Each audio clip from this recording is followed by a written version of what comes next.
40 million people would die by the year 2050. And no, it's not because of a war or a virus. It's because of antibiotics.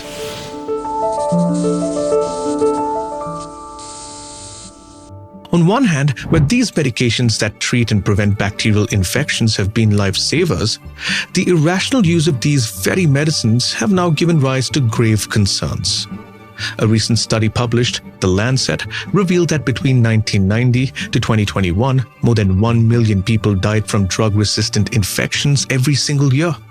But before we go deeper into the subject, let's understand what drug resistance is.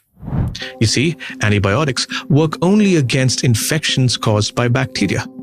They do not work against viruses that often cause colds or the flu. However, due to improper diagnosis or misuse or overuse of medications, the bacteria either stops reacting to the medication or change to protect themselves from its effects. As a result, the antibiotic, which works by either killing or stopping the growth of bacteria, will be rendered useless. But that isn't the worst part. The resistant bacteria then multiply and spread to other people who wouldn't have abused the drug as much.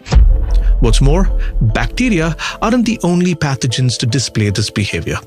Fungi, parasites, and viruses too can develop drug resistance, and the ones which do not bow down to none.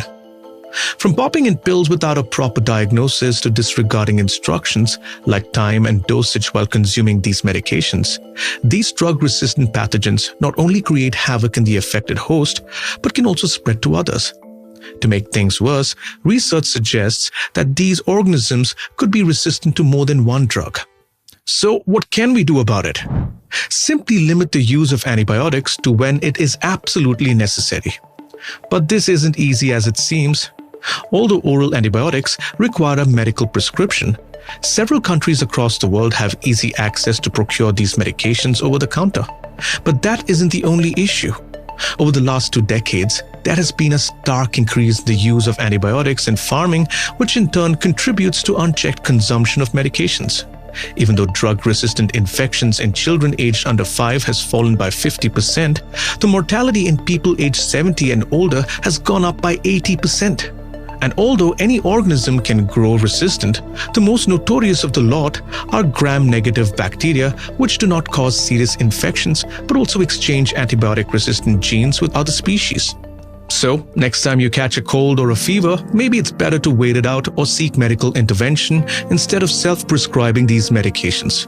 Now, let's not forget that around 92 million lives could be saved between 2025 and 2050 with better treatment of infections.